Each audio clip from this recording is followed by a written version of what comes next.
பார்க்கடலை வாசுகி பாம்பை வைத்து கடைந்தனர். அப்போது உலகையே அழிக்கக்கூடிய விஷமான ஆழகால வகால விஷம் அங்கு தோன்றியது.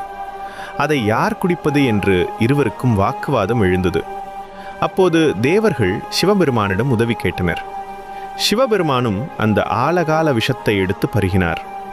அந்த விஷத்தின் தாக்கத்தால் சிவன் நிலை குலைந்தார்.